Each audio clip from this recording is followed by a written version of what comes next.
Wesley Muhammad from the Nation of Islam, Dr. Wesley Muhammad. His credentials are too long to list, but just know that he is a black man and he loves black people. That is the most important thing. And I want to ask you, Brother Muhammad, how is it going? It's going well, man. I think if this pandemic has done any good, it would or should make each of us value daily life much more than we did prior. Those of us who have lost one, two, or many, certainly that's a lesson that is not lost on us. So a lot has blessed me and my family and loved ones with life and with health. And so all I can say is all praises are due to Allah God. Absolutely, absolutely. As you come in, be sure to hit the thumbs up button, like, share, subscribe, because we want this message that Brother Muhammad is about to tell to all of us to be spread. I understand that Dr. Wesley is not someone who will be brought on to mainstream media, so we want to make sure his voice is heard by all of our people, any and everywhere. So, Brother Muhammad, I want to ask you just to start off about your life, your upbringing, and lead me into. I know you went to Morehouse. Just talk to me about your upbringing, where you're from, going to Morehouse, and how that experience ultimately ended up changing your life. Yes, sir. Thank you. Um, Born in Detroit to the typical, what we call African American family. By typical, I mean both Christian and fatherless, unfortunately. That was my lot in life, if you will. And I was a Christian like the rest of my family.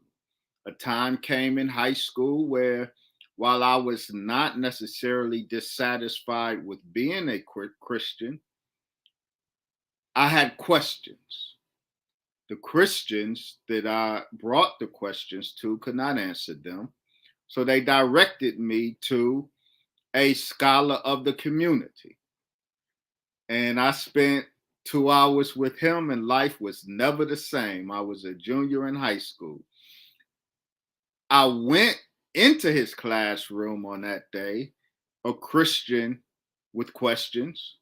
I left a bitter atheist because the knowledge at that time was a bit too heavy for my handling.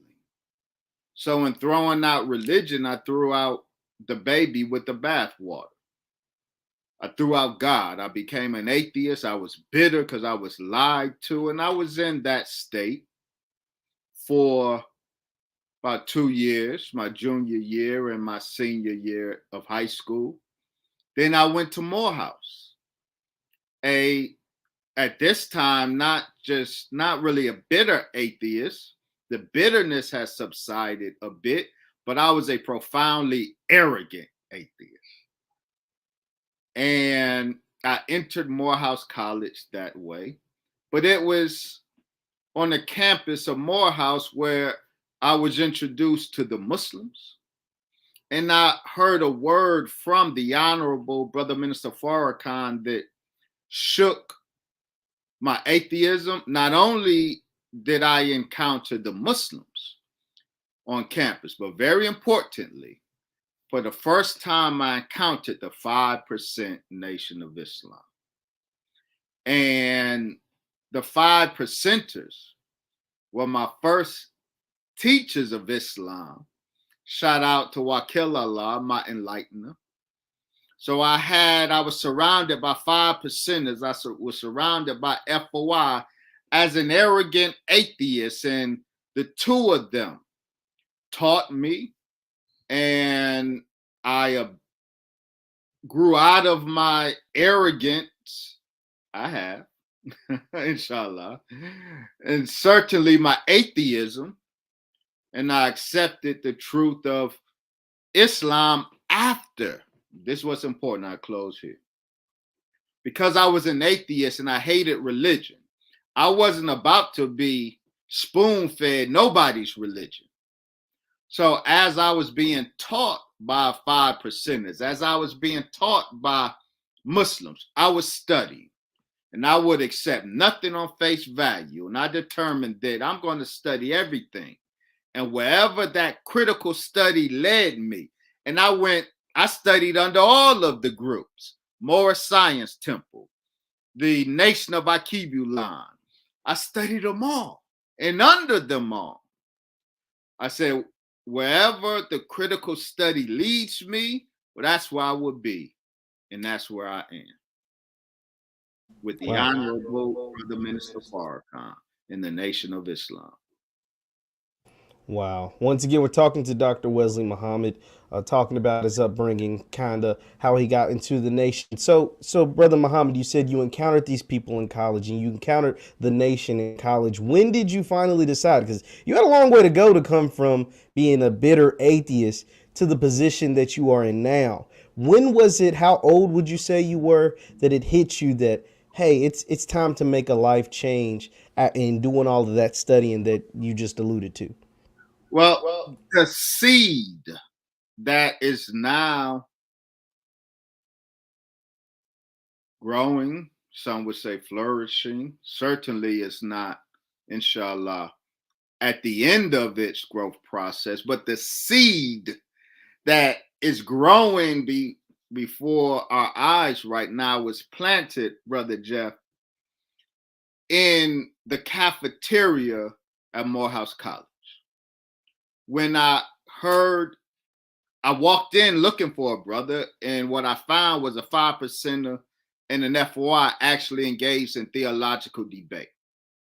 And in the course of that debate, I heard something that I had not heard before, and it revolutionized my consciousness. I didn't accept it at the time because I had to research it. But by hearing it, when I heard that 5%er say, the black man is God, that had the effect on my soul as the white man is the devil had on Malcolm X. And while I hadn't studied it, I had to vet it, but that seed that was planted in me would fully grow out of me and would determine the trajectory of my life from that point on. Eventually, the 5%er, I latched on to him and he taught me. And I became a 5%er. First, wise God Allah, and then true Islam Allah. But then I studied and studied, and this was 1990. And then by 1992, May, I was ready to join the military training of men who belong to Islam in North America. I was ready to join the FOI and get registered in the Nation of Islam in Atlanta, Georgia, Mosque number 15. That was in May 1992. But from 1990, I have been studying with the 5% nation. I want to touch on something you said there. I promise you all, we're going to get into Malcolm X. We're going to get into Minister Farrakhan. But hearing your story is so powerful, because you said you heard the black man is God, and that kind of changed your mindset. And even when I hear that right now in 2021, I mean, that's powerful. That is so powerful. It scared a lot of people. Some people might even say it's offensive. But when you say the black man is God, what are you saying? What does that mean, or what should that mean to our people? Yes, sir. It, quite frankly, means exactly what it says. We in the Nation of Islam are not an atheistic group. We do not believe in the spook God of Western Christianity or even Western Islam. But we believe in God, the all-powerful, the almighty, the maker of heaven and earth.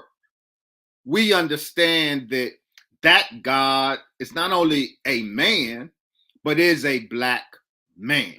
We can vindicate this teaching from a critical study of all of the scriptures, especially in their original language. The Bible in its Hebrew and its Greek, the Quran and the Sunnah in the Arabic. We can absolutely demonstrate the truth of what the Most Honorable Elijah Muhammad said, that God is a man and man is God. Now, that original creator of heaven and earth, who was not a spook, he was a man, a black man. We, the black man and woman of the world today, we are the direct descendants of the original creator. This is why, dear brother Jeff, all throughout Africa, so-called traditional African religion describes God, the creator, as the great ancestor. African religion is not wrong in that regard. African religion is very right in that designation of the creator God as the great ancestor, our ancestor, our direct, we are the direct bloodline of the creator of heaven and earth. Now, the black man and woman in America today, of course, it's hard to see us as God because we fail. And so the book of Psalms, 86th chapter, I believe it is, David the psalmist says, and hear his words, talking to us, says, ye are gods, children of the most high God, because we are the direct bloodline of the most high God, the children of God. We too are gods. But then David says, but ye shall fall like men and die like one of the princes. Arise, O God, the children of God have fallen. We've taken a fall. So the black man and woman in America today, you are looking at fallen gods. The purpose.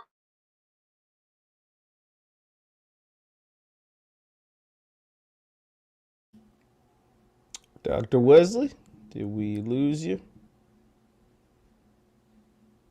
I hope we didn't lose Dr. Wesley. Oh, Dr. Wesley, are you there? Now I'm here. Okay, yeah, here we go. You was getting into it, man. I was feeling it, and I was like, I oh was man. on my soapbox. I was concluding, though, and my Yes, concluding sir. part is the purpose of the Islam of the Most Honorable Elijah Muhammad, as taught, represented, and exemplified by the Honorable Brother Minister Farrakhan, is to raise the fallen God back into his true state as the living God. Wow. Yeah, that was powerful. That man, and the beauty behind what you said and what you've been saying is that I can go back and reference this. You gave a Bible verse that you can go and read yourself. It's not just you speaking or Minister Farrakhan or Elijah Muhammad or whoever speaking. This is documented, and that is beautiful. That is a beautiful thing. And but to make a slight transition, you're talking about the nation. You're talking about some of your people. It comes out recently that the New York Times, the state of New York, the government, or whoever up in New York has exonerated two members of the Nation of Islam in the killing of Malcolm X. Now, you are one of the people that I know for a fact. Now, I know there's a ton of other people, but you have been saying this for as long. I saw a video back in February, and that is 9 months ago, and I'm sure you've said it many, many other times about who really did it and who wasn't a part of the assassination of Malcolm X. Just my question is, does this vindicate the nation in a way that you want, that publicly now the government is saying, oops, we arrested the wrong guys and we've been putting the blame on this organization for over 50 years? Does that give the nation some kind of vindication, or how do you all in the leadership or even the members feel about the exoneration of two men who've been claiming innocence for over 50 years? It certainly is a major step in the process of vindicating the Nation of Islam. the Most Honorable Elijah Muhammad, and the Honorable Brother Minister Farrakhan. It is a big step in exonerating the nation. The exoneration of Muhammad Aziz and Khalil Islam, formerly Norman 3X Butler and Thomas 15X Johnson. The exoneration of those two brothers that is so long overdue. We credit the District Attorney of New York today for undertaking the investigation that led them to their conclusion that these two brothers had nothing to do with the murder of Malcolm X. The Honorable Brother Minister Farrakhan has been stating he was there at that time. He has been stating from that day to this that those two brothers had nothing to do with the murder of Malcolm X. The exoneration of Muhammad Aziz and Khalil Islam are a step in the exoneration of the Nation of Islam. You have to understand that Norman 3X Butler and Thomas 15X Johnson, they were framed for the murder of Malcolm X, but they weren't framed for their own sake. Those particular brothers were framed in order to frame the Nation of Islam. Why did the New York Police Department, who before Thomas Hayes' 1977 affidavits, wherein he partially named his accomplices from Newark, that was 1977. But by March 1965, the New York Police Department already knew Leon 3X Davis, already knew and in fact interviewed Benjamin Thomas, already knew William 25X Bradley because he in fact was in their employ. They knew of the so-called New Jersey torpedoes, who are actually responsible with the actual mechanics, that is intelligence spy language mechanics.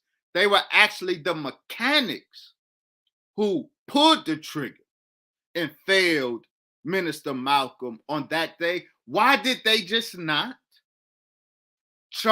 arrest and charge those Newark Muslims with the crime? Why frame innocent men who weren't at the Audubon Ballroom from New York? The reason is the mechanics who actually pulled the trigger on that day, while they were members of Muhammad Mosque number 25 in Newark, they weren't acting on behalf of Muhammad Mosque number 25 in Newark.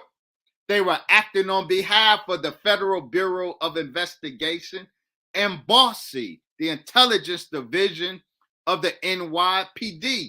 This can be documented. So to pin the murder on them would lead right back to the paymasters, the FBI, the New York Police Department, then the CIA, US military, and ultimately to the White House. So they framed well-known Muslims who did not have any connection to America's intelligence apparatus, but had a well-known connection to Muhammad Mosque number 7 in New York.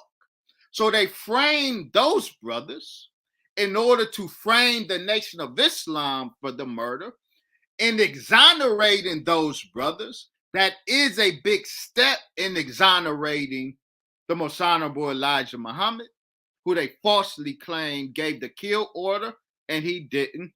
And it goes a long way in exonerating the Honorable Brother Minister Farrakhan, who the new version of this false narrative of Malcolm is trying to maliciously pin the murder or suggest that the Honorable Brother Minister Farrakhan was somehow involved in the murder when he was never even considered during the time, and for good reason, because he had nothing to do with the planning or the execution of the murder of Malcolm X.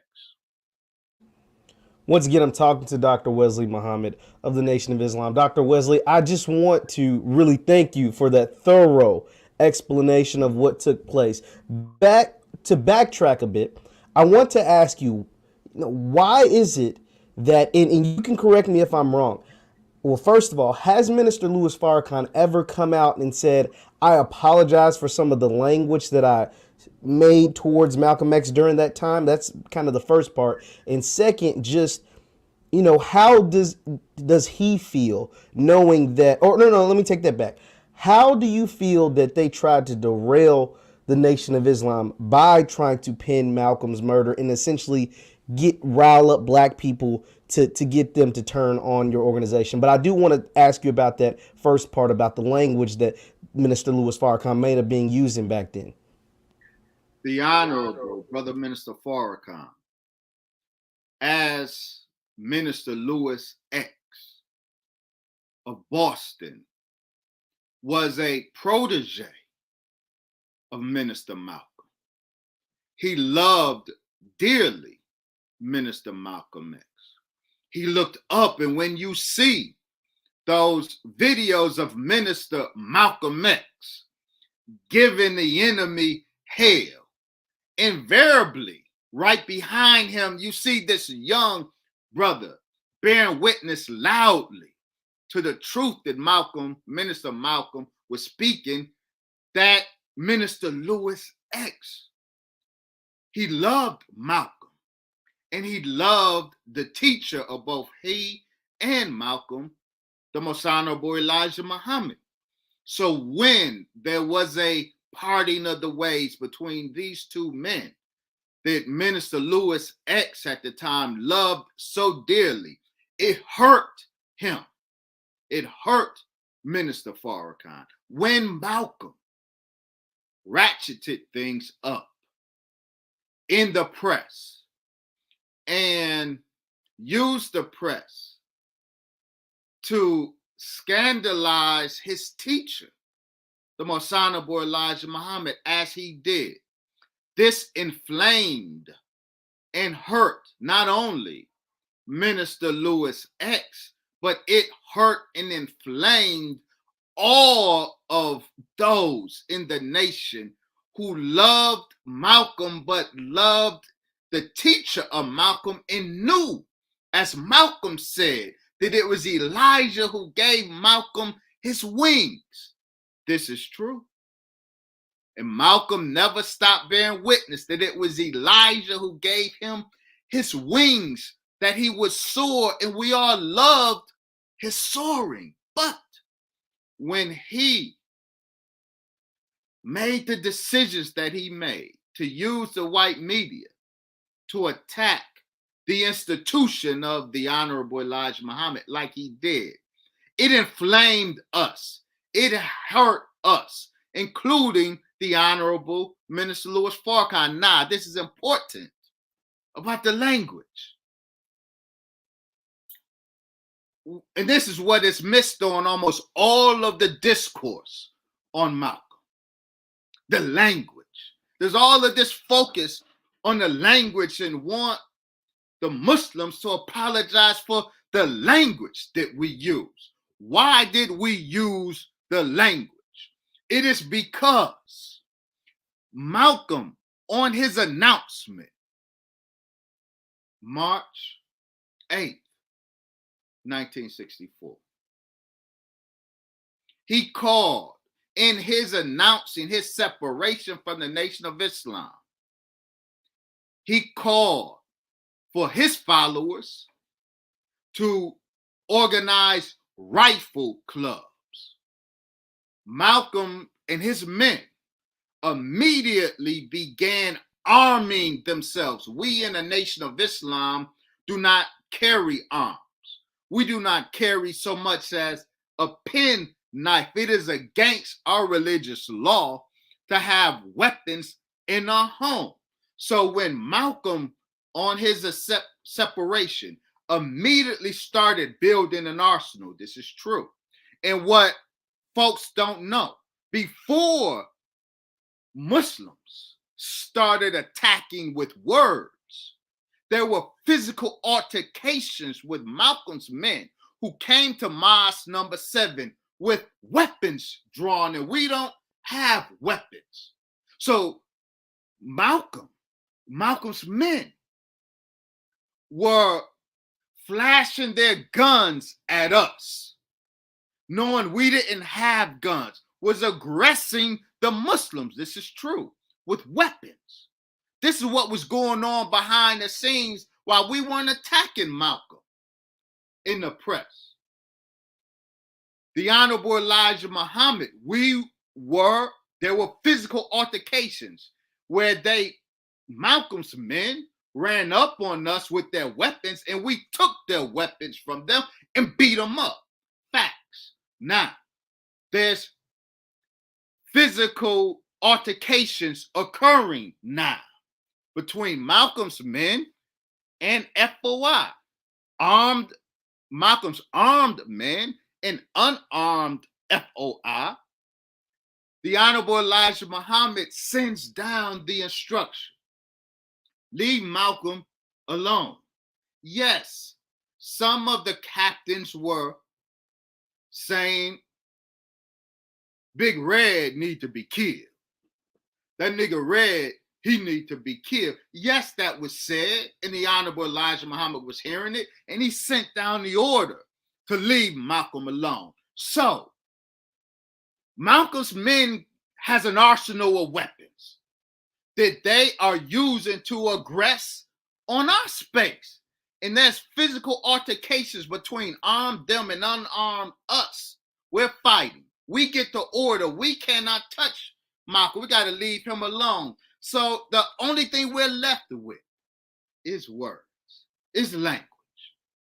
And so while all of this is going on the streets, we could only express our love for our teacher in the face of all of this scandalizing of our teacher and physical altercations and aggression on the street with armed followers of Malcolm, and we can't touch Malcolm.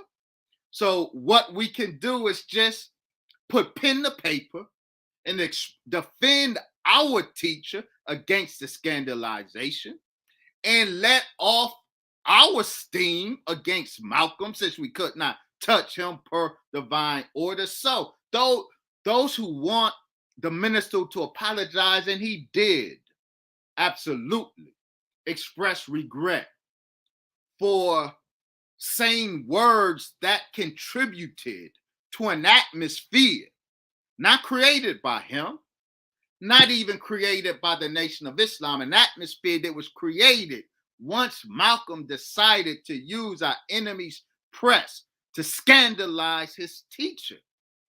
That created the atmosphere. We, the Muslims, absolutely contributed to that atmosphere, and the Honorable Minister Farrakhan absolutely expressed regret at contributing to an atmosphere in which the enemy of all of us can enter and throw the stone that he hoped would kill two birds. Absolutely, absolutely. Once again, we're talking to Dr. Wesley Muhammad. Be sure to hit the thumbs up button, like, share, subscribe, because that is a story. Those are stories, those are messages, Dr. Muhammad, that I've never heard before. I don't know if anybody in the chat, if you can acclaim that you've heard some of these things before, but what he is telling right now, I feel like is an exclusive. I feel like it's something that I've never heard. I want to say something on that point. I understand. Before folks started accusing me of fabricating, what we are saying is two sources.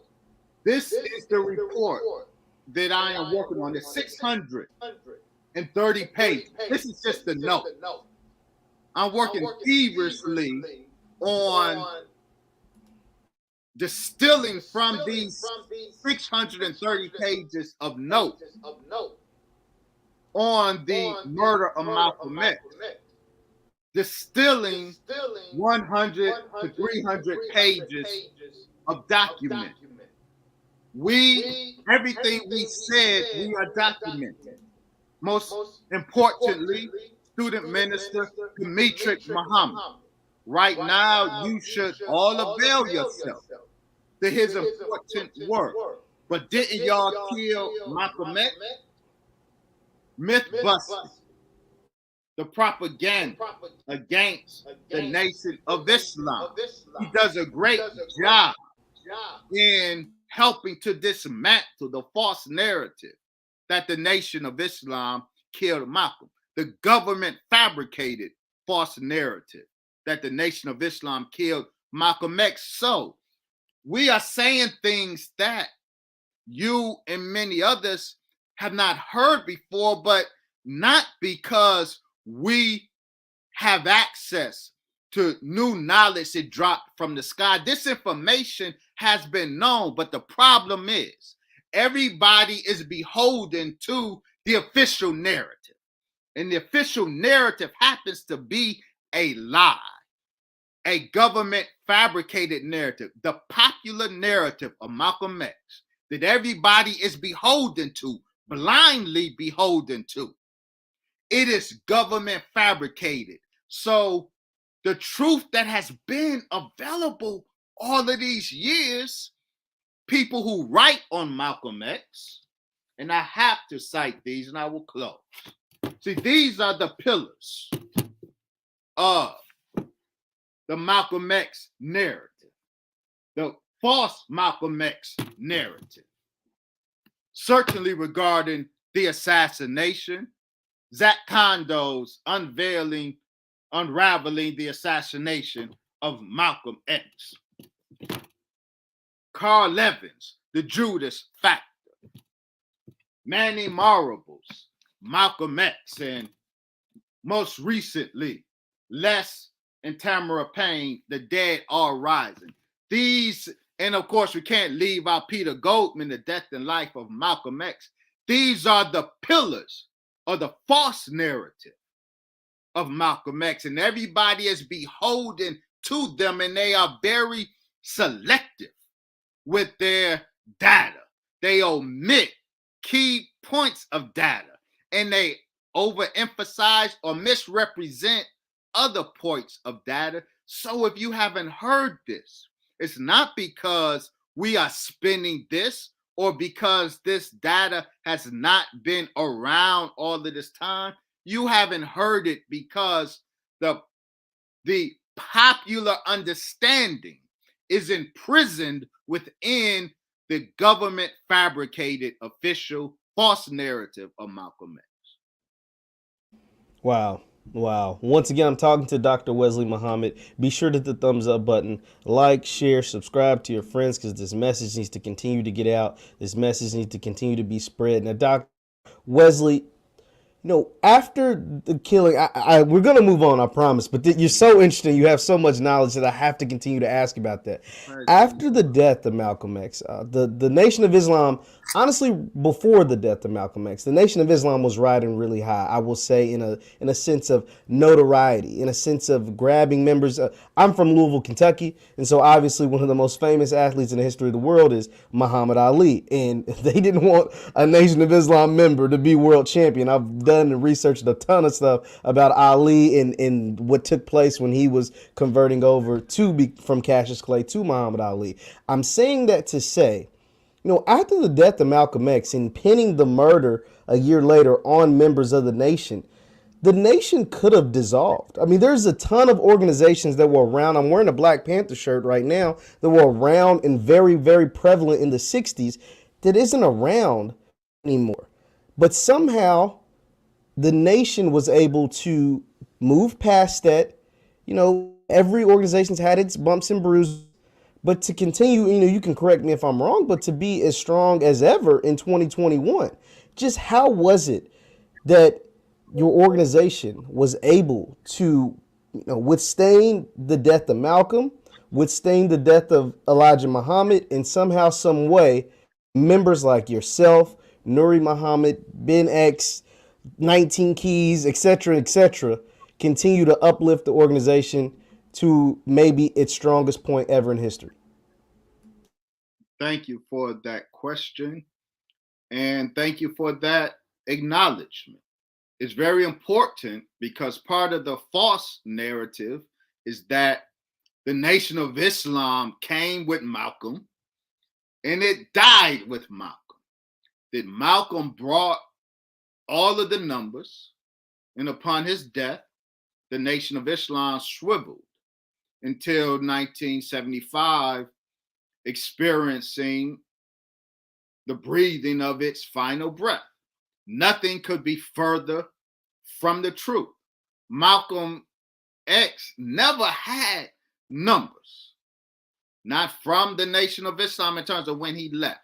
He didn't take many from the Nation of Islam. The Nation of Islam's numbers continue to increase. And I have, Brother Jeff, I have 1968 FBI documents with the FBI lamenting the failure of all of their COINTELPRO programs directed at the Nation of Islam, including their use of Malcolm against the Honorable Elijah Muhammad, and their fabricating the feud between the Nation of Islam and Malcolm X, resulting in his death.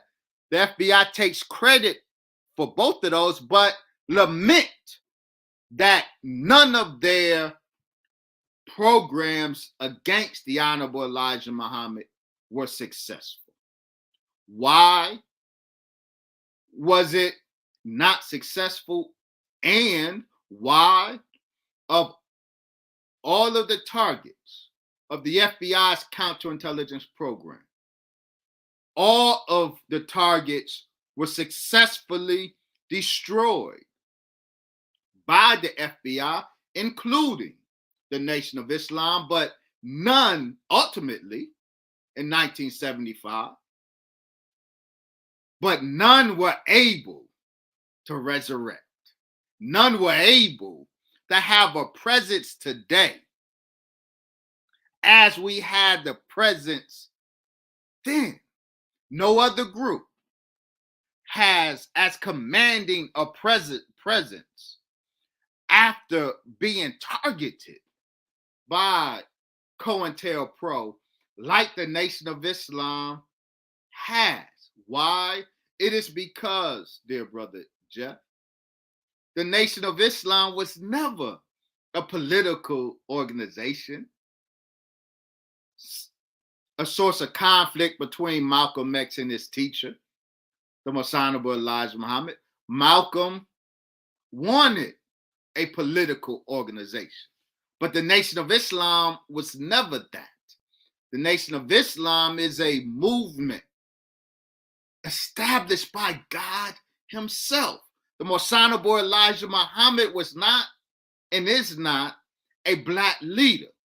He was then the messenger of God.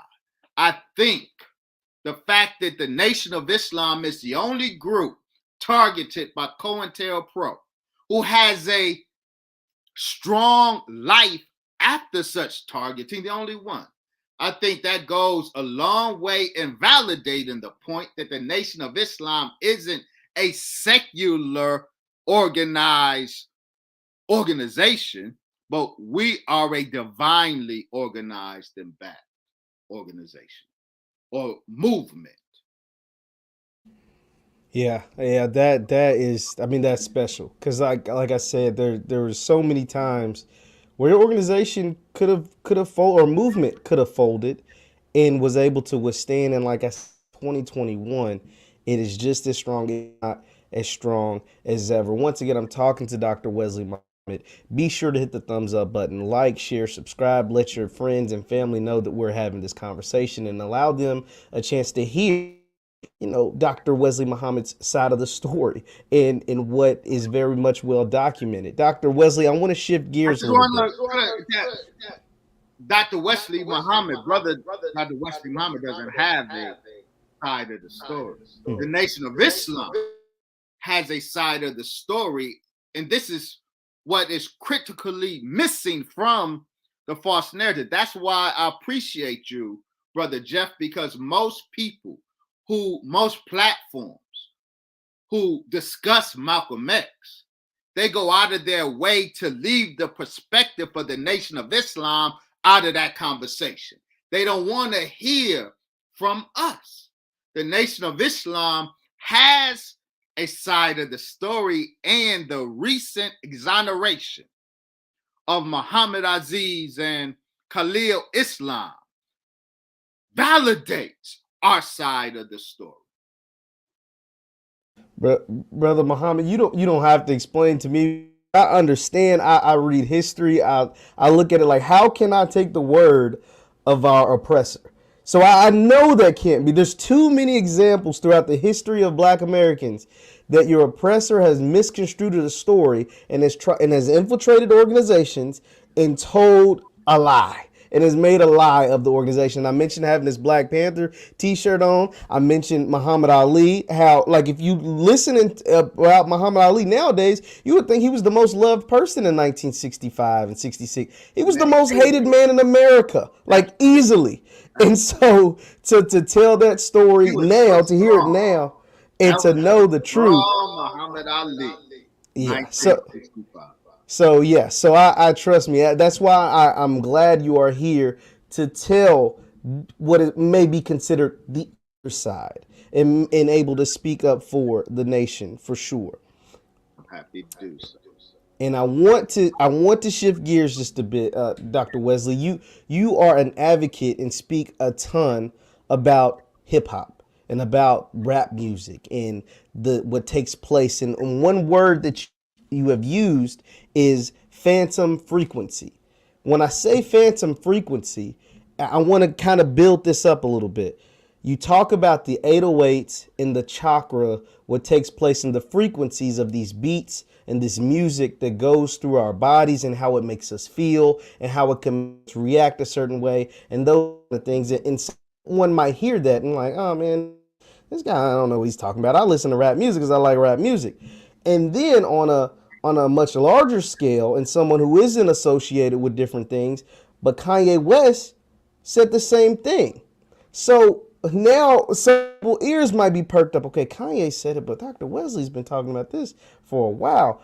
What is it that the trap music and the trap beats and some of the things that are taking place in hip hop with its sound sonically, what can that do to someone's body, and what do you think that is doing to our community? Yes, sir. First, let me acknowledge or confess, however you want to construe it. I am a trap music fan. Same. My Same. condolences, my condolences to the wife, the children, the family, the loved ones of Brother Young Dolph. I have said publicly I am a Young Dolph fan. The problem in terms of our overall discussion of the weaponization of frequency, and we spoke about 808, I want to be real clear. In that regard, the problem isn't the 808 drum. The problem is the weaponization of the 808 drum against Black listeners. What do I mean by that? Global African culture understood the science of music, the science of frequency in particular, almost sacred ritual performances aimed at inducing alternate states of consciousness for spiritual purposes. These rituals involved drumming at particular frequencies because the drum produced frequencies are what induces the particular states of consciousness, trance states. So the science of music, the science of frequency, beat, drum derived frequency in particular, has been part of the sacred science of the Black man globally for thousands of years. The 808 drum machine and 808 beats, I love them, I vibe them. They, in fact, resonate with Black physiology. And so therein is the potential for divine activity to take place. But also in the wrong hands, there's the potential for devilishment to take place. So the 808 beat or drum machine that produced the low frequency beats that resonate with the body in a particular way and can induce the brain to synchronize on certain frequencies, that in and of itself is not a problem. To effectively weaponize a beat, you have to use it to put a people in a particular state, theta state or trance state, but then you have to give them the command message. See, hypnosis, the ultimate act of hypnosis is not to sink the patient into the hypnotic state, but it is to direct their action by implanting a command message that once they come out of that state, they will carry out, unbeknownst to them, that they're carrying out somebody else's instruction. So there's the beat that produces the state, the trance, the hypnosis in 808 beats. Low frequencies absolutely can do that.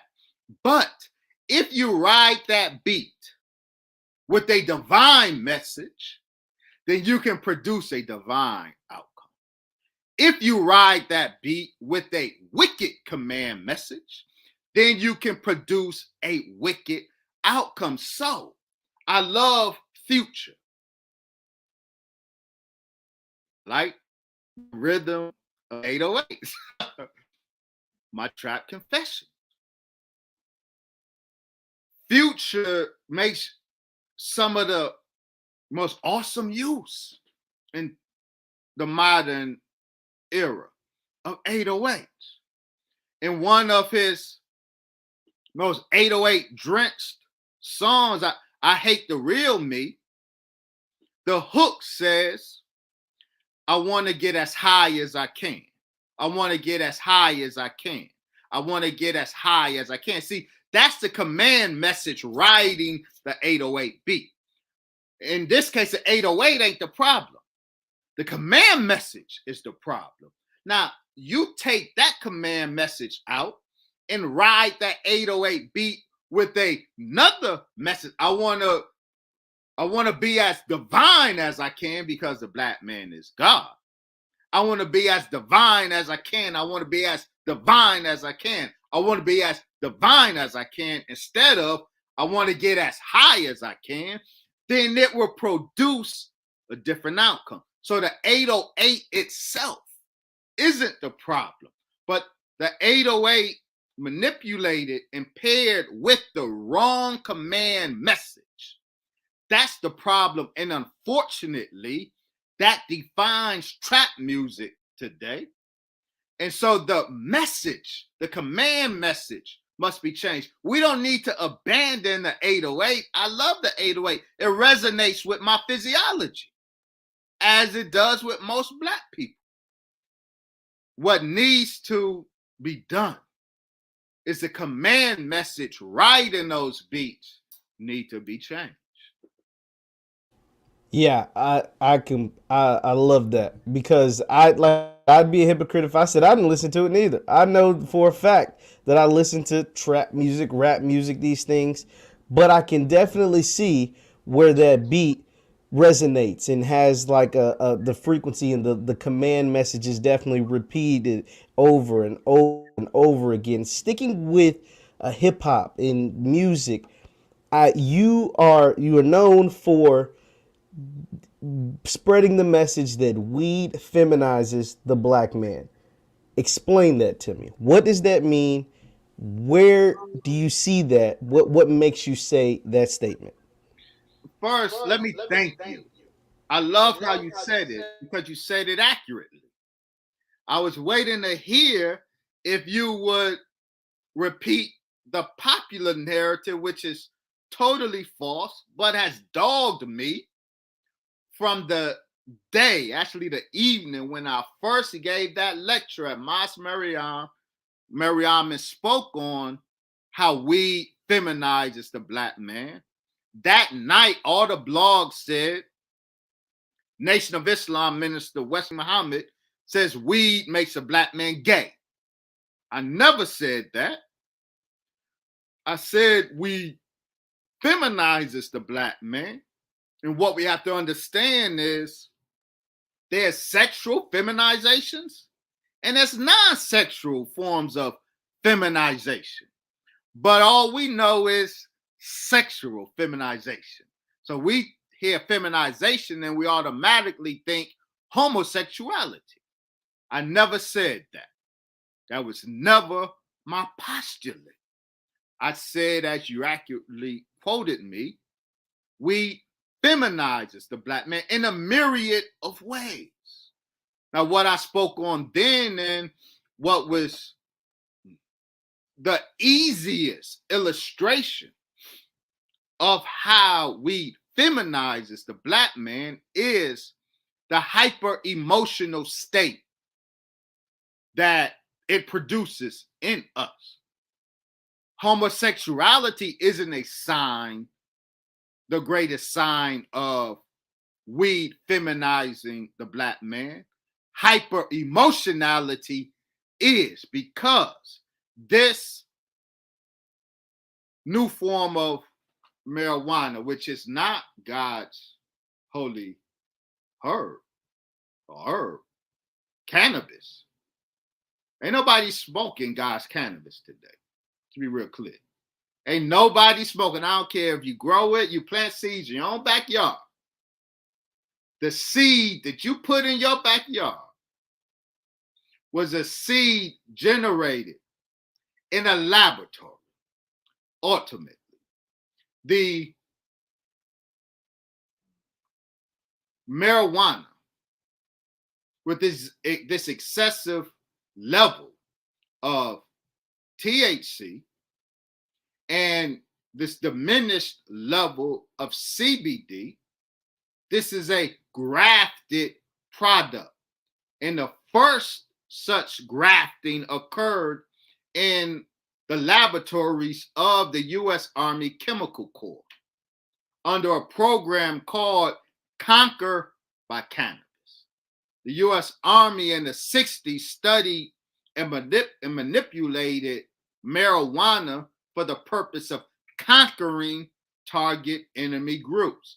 First, their own youth who were rising up on the college campuses against the Vietnam War, they were the first victims of weaponized weed. It wasn't even black people. The first victims of weaponized weed in this country were the sons of daughters of the elite of this country. The flower people are a gross product of the U.S. military and White House, targeting the anti-war movement that erupted on the campuses. And they dropped this weaponized weed on them and just made them crazy. One result of that are the flower people, the peaceniks. So, what the excessive levels of THC does, that is the signature of all of the weed smoked today, that excessive THC, it does a couple of things. It diminishes testosterone in men. And that's very important. Testosterone is, as we have documented, let me get this. As we documented in 800 pages and 2,000 footnotes, Understanding the Assault, Volume 2, The Pot Plot, Marijuana, Hip Hop, and the Scientific Assault on Black America, that excessive synthetic THC, because it's not natural, when we ingest it, inhale it, or ingest it in brownies, that excessive THC diminishes testosterone in men, and testosterone is the power hormone in men. It also reconfigures the cerebral blood profile of the male smoker. And so emotionality, men and women have different emotional profiles because we have a different cerebral blood flow profile. The levels of blood flow in the brain in particular areas differ between men and women. And this difference accounts for the different emotional profiles between men and women. Weed smoking, chronic weed smoking, this new weed with the excessive THC, it rearranges the cerebral blood flow of the male smoker. And so the cerebral blood flow of the male smoker mirrors that of a female. And this is why the emotional profile of a chronic user of this weed mirrors the emotional profile of women. That's what I was talking about, the hyper emotionality of men, not homosexuality. I didn't go there. I didn't say that. And so let me say this on that point. No, I would have never then or now contemplated smoking weed turning a grown man gay. I would have never contemplated that then, and I could never contemplate that now. It is the case, however, that a fetus in the womb of a woman absolutely can be set on a course of homosexuality and even transgenderism if that mother ingests this synthetic THC while she's carrying that child. That absolutely is a fact. But I do not suspect any grown man smoking a blunt will automatically have all of a sudden desires for another man. That is not my narrative. I'm glad you were able to make that very clear, make that very distinct for anyone who tried to misconstrue your words. See, this is what this is for, Dr. Muhammad. This is for you to come in and clear your name, even though you don't have to clear your name. You certified out here. Let's just make it real. But still, to tell it like it is, like, yo, y'all twisting up my words. This is what I said then. This is what I'm saying now. And I promise you, at least on this platform, I can't speak for anybody else, but on this platform, we don't twist words. We go right to the horse's mouth, and we want to hear I promise you, I was listening with how you you. expressed it, and you said it right, and it took thought because the popular narrative we make you gay, and so it falls off the tongue easily. I get it. I would not have been mad at you. I would have corrected you, but I would not have been mad at you because I understand how easy it is. But you kept your brother's words right, and I appreciate you for that. Thank you. I appreciate you, Dr. Muhammad. I don't want to keep you all night, but there are a few more things that I want to ask you about. I want to talk about, we'll switch gears a little bit more here. I want to talk to you about the Honorable Minister Louis Farrakhan. Minister Louis Farrakhan is someone that I see as, one of the great heroes of the black community in the history of black men, at least here in America. But that is not the mainstream narrative of Louis Farrakhan. If you say Louis Farrakhan on any major platform, hell, even on YouTube, you might get banned. They've banned him from social media platforms. Anytime anyone says that they are associated with or admire Minister Louis Farrakhan, they get admonished in the public, they get talked about and thrown down to the wolves and their name dragged through the mud. Dr. Muhammad, I want to ask you, why is it that, and it's a fairly simple question, but I want to hear from you. Why is it that the mainstream media has this vendetta against the Honorable Louis Farrakhan? Yes, sir. Thank you for that very important question. What most people don't know is that the aim of this world is to kill the messenger of God. People study secret societies and covert operations, and all of this is good, but most don't get to the deepest level of the rabbit hole. The deepest level of the rabbit hole with these secret societies and deep states and covert operations. The deepest level is this world's aim is to kill the messenger of God. The killing of the messenger of God, because of course, the messenger of God is the herald of God who is determined to end this current world, to sit down this regime of world rulers globally. So when the world rulers recognize the messenger of God in their midst, their aim is to kill him. And part of the process of killing him is to make his death acceptable to the people. How do you make the death of the messenger of God acceptable to the people? You bring false charges against him. The writers write falsely and negatively against him. Remember, Pontius Pilate saw Jesus as an enemy and attached in a mocking fashion on his cross, King of the Jews. Pontius Pilate didn't want Jesus to upset his world government. It was limited in scope, but his political power was threatened by the presence of Jesus in his midst. So Pontius Pilate conspired with the Jews, the scribes, the Pharisees. The scribes are the writers. Jesus was doing good work among the people, so the people loved him. Jesus was healing the sick. So those healed by his hand and his word, they loved him.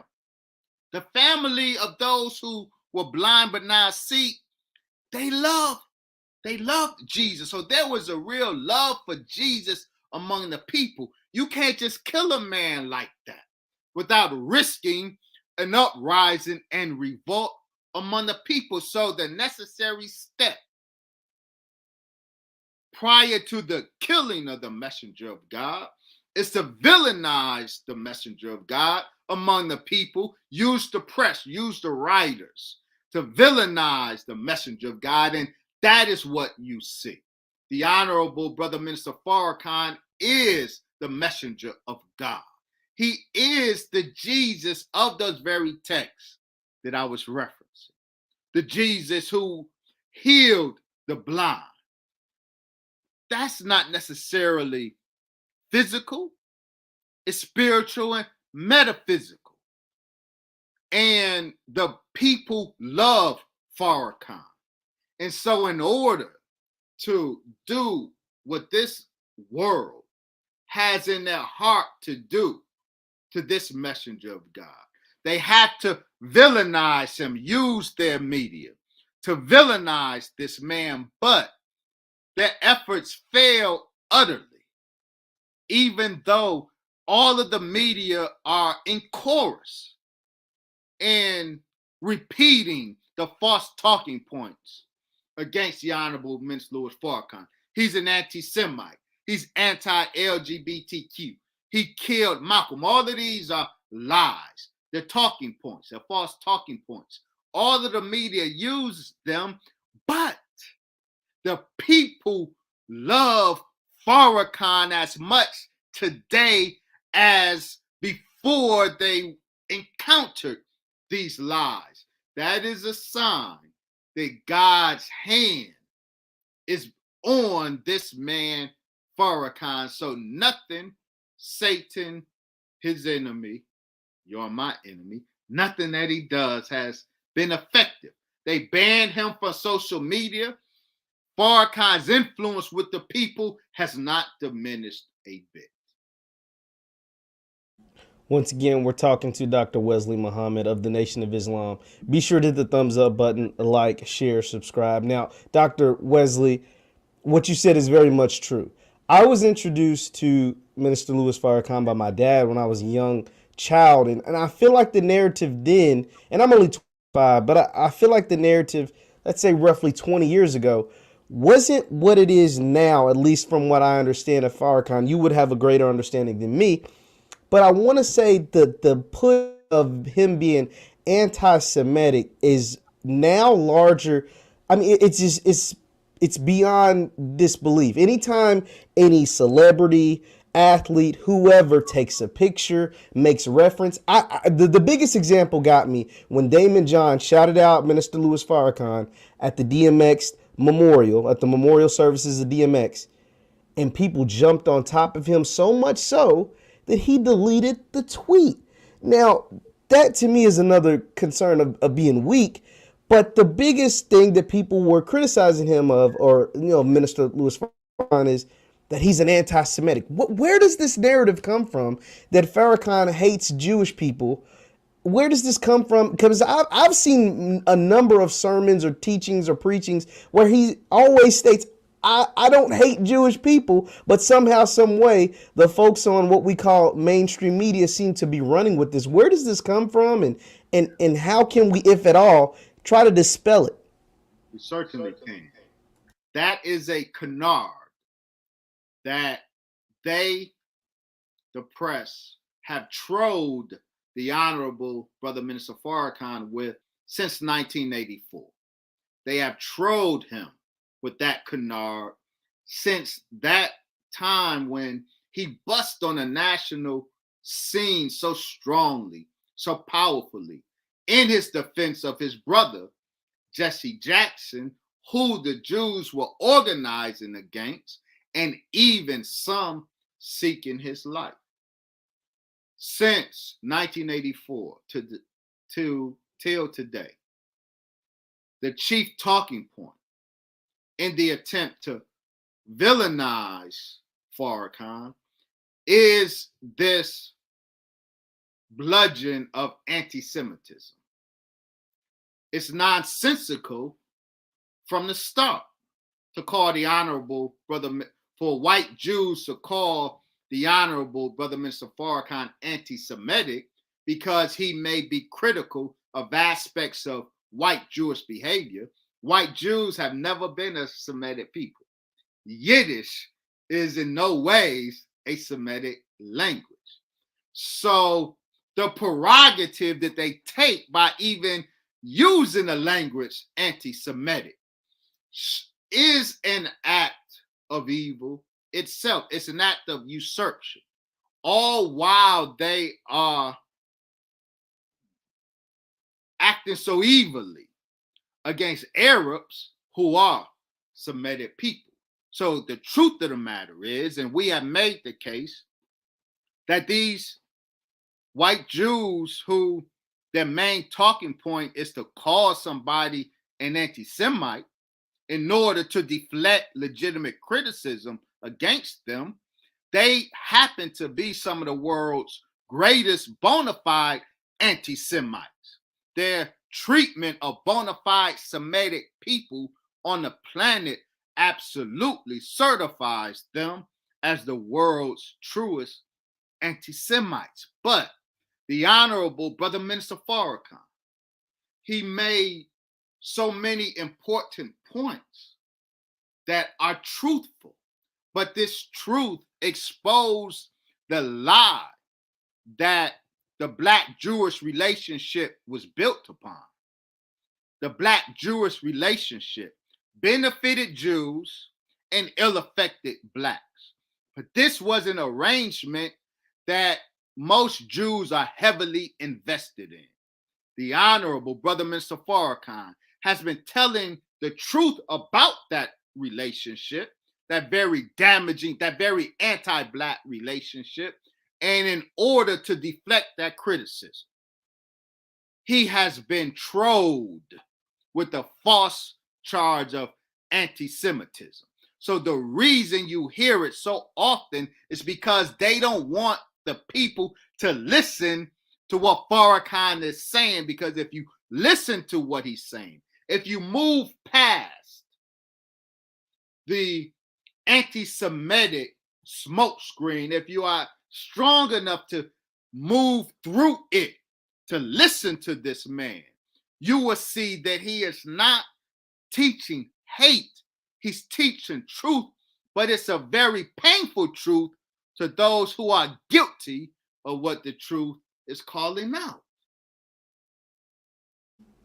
Wow, that is an amazing way to put that, because like you said, if anyone, anytime I hear that Farrakhan is an anti-Semite or hates Jewish people, whatever, it's people reading quote unquote these lectures or these things or whatever that he gave. But I've watched a ton of Farrakhan videos. You are in direct connection with the minister, and I've never once in all of these videos heard him say that he hates Jews. Ever. Never heard it. I don't. Minister Louis Farrakhan is absolutely not a hateful man. He is a man of love, not the cheap love that most of us know or engage in or seek to engage in. Farrakhan's love is that divine love, the love of God, because Farrakhan's heart is a heart made after the heart of God himself. Farrakhan is not anti-LGBTQ. That's the new canard, because, of course, the gay mafia is rivaling the Jewish mafia in terms of power of perception of the people. You about to get us banned off the internet with that one. That's real. So now the new canard is, because we've been beaten down so effectively, the canard that he is an anti-Semite. So now the new canard is he's anti-LGBTQ. He is not. He does not allow us to be. We write. Allah has blessed me to write and document the scientific origins. By scientific, I mean wicked science. The wicked scientific origins of much of the Black LGBTQ phenomenon today. But in documenting that, the Honorable Brother Minister Farrakhan, my teacher, my life coach, he admonishes me, he teaches me and us, we cannot even give the impression that we are hateful of our people who happen to be LGBTQ. Farrakhan loves all Black people, regardless of the state that we meet him in, and every single one of us, starting with me, meet him in a state that we want to be brought up out of. So Farrakhan is a lover of people. He has the heart of God. Now, God's heart, as he loves the world. God so loved the world, but it wasn't the world of rulership that prevailed. The world that God loved was the world that was to come, that he sent his son and sacrificed his son in order to bring into existence the world of righteousness. God loves that world and all of the people who qualify for that world, and that is black, and there are some whites, and there are some Jews who qualify for that world that God loves, and all of us who love God love those whom God loves. But this world, God don't love it, nor does Farrakhan love it. This world is the world of Satan. God don't love Satan. Farrakhan don't love Satan. And Brother Wesley don't love Satan.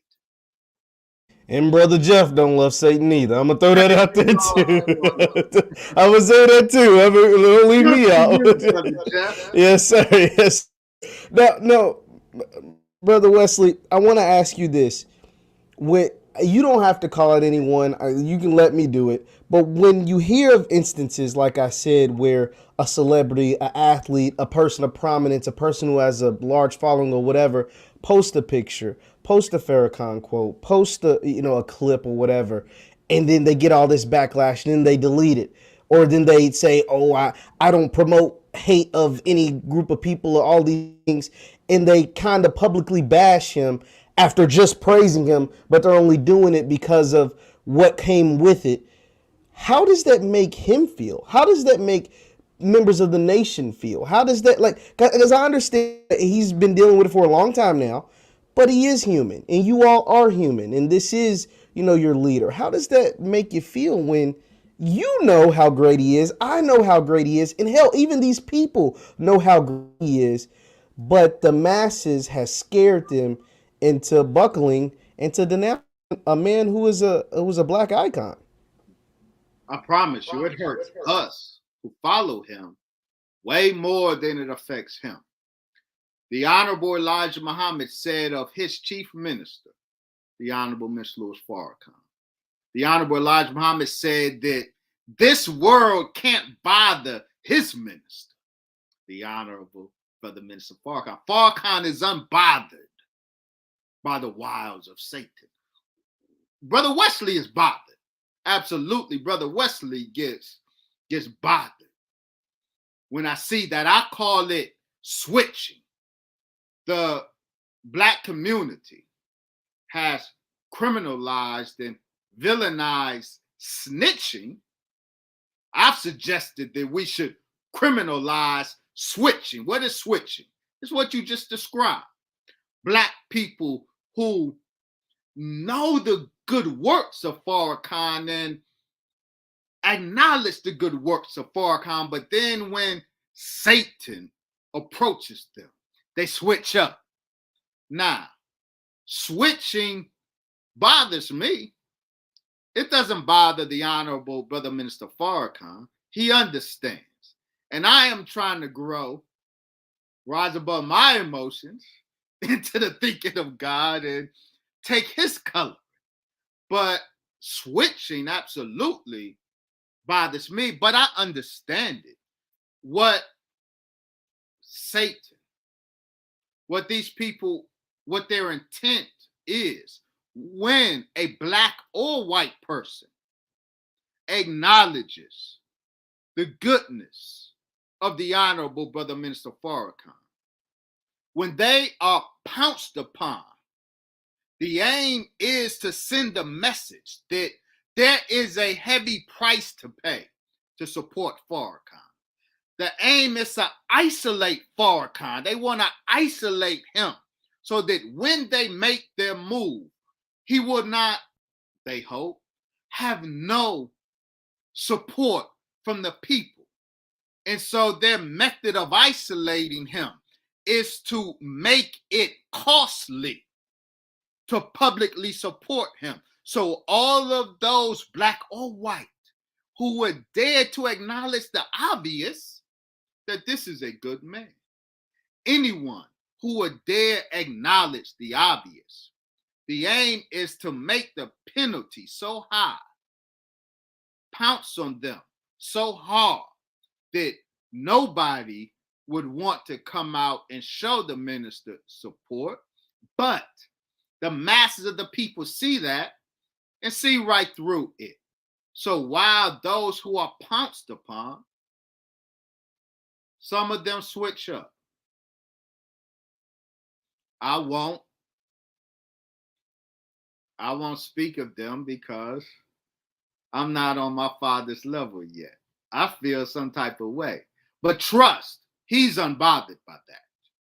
He's been doing this a long time. He loves black people.